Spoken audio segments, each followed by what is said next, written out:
You were trained to be reasonable, to be agreeable, to be dependable, to be liked. You were told that cooperation builds success, that integrity builds trust, that trust builds opportunity. So you complied. You smiled when overlooked. You worked when exhausted. You waited when dismissed. And somewhere along the way, you mistook obedience for strategy. Here's the truth that no one says out loud. The world does not run on goodness. It runs on positioning. You were taught morality. They were taught leverage. And leverage beats morality every time. You thought you were climbing a ladder. In reality, you were stabilizing it for someone else. You believed the system was a meritocracy, but merit is only valuable when those in power decide it is. If you feel a quiet resentment building inside you, that isn't bitterness, it's awareness. It's the moment the fog starts to lift.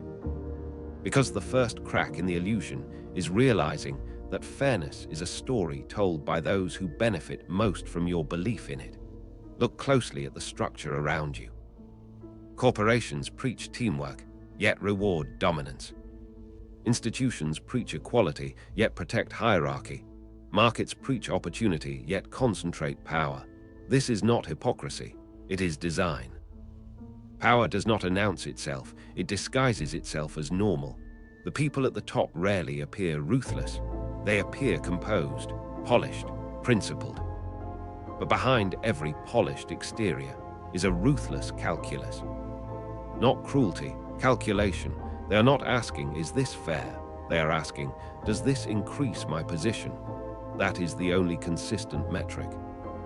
If a decision strengthens their influence, expands their control, or secures their future, it is justified. If it weakens them, it is discarded. The moral language you were given was not designed to elevate you. It was designed to regulate you, because a person obsessed with being good can be predicted, and what can be predicted can be controlled. Here is the lesson most people never grasp. Reputation is theater, strategy is private. The powerful understand this instinctively. They project warmth, they cultivate trust, they perform humility. And then they negotiate with precision behind closed doors. They donate publicly, they dominate quietly. This is not contradiction, it is insulation. Public virtue shields private aggression. You, however, were told to merge the two, to let your inner compass dictate every external move. That makes you consistent, but it also makes you transparent. Transparency is admirable in friendships. It is fatal in competition. The sophisticated operator separates identity from execution. In public, measured, ethical, cooperative. In private, decisive, opportunistic, unemotional. Not because they are evil, because they understand the environment. A chess player does not apologize for capturing a piece. They play to win. Money is not power. Money is evidence of power. True power is the ability to influence outcomes without direct force, the ability to shape perception. Perception is currency. If you are seen as valuable, doors open. If you are seen as optional, you are negotiated downward. Notice how the powerful speak. They do not ask for jobs, they discuss ventures. They do not request permission. They propose alignment. Language is positioning. Positioning shapes perception. Perception determines leverage, and leverage determines outcomes. If you present yourself as needing something, the world will extract maximum cost. If you present yourself as selective, the world competes for access. This is not arrogance, it is psychological law. The marketplace rewards confidence long before it verifies competence. Control the narrative about you, or someone else will. There are three forces that separate the controlled from the controller. Leverage, intensity, time. First, leverage. The average person trades hours for survival. The strategic person multiplies effort through systems. Ownership over labor. Capital deployed into assets. Decisions that scale beyond personal energy. If your income requires your constant presence, you are not free, you are rented.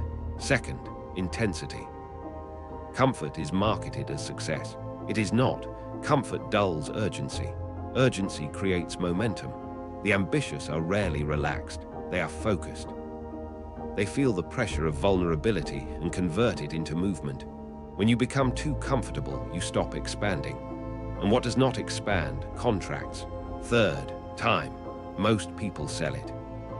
A few command it. Time is either your employee or your master. If every dollar you earn requires an hour of your existence, you are trapped inside arithmetic. The powerful design structures where time compounds independently of them. Investments, media, technology, ownership. They detach effort from reward, and that detachment is freedom. The real transformation is internal.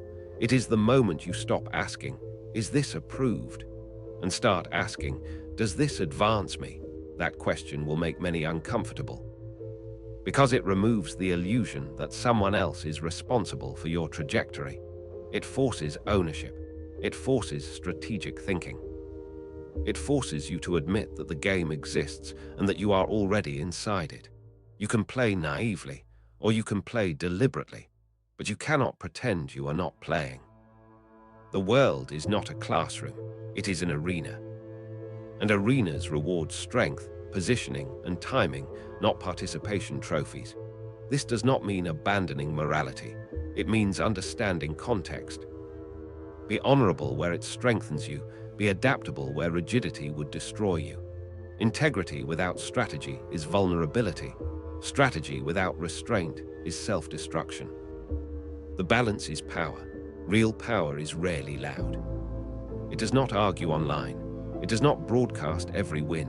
It accumulates silently, methodically. It builds reserves. It builds networks. It builds optionality. Optionality is freedom. When you do not need approval, you negotiate differently.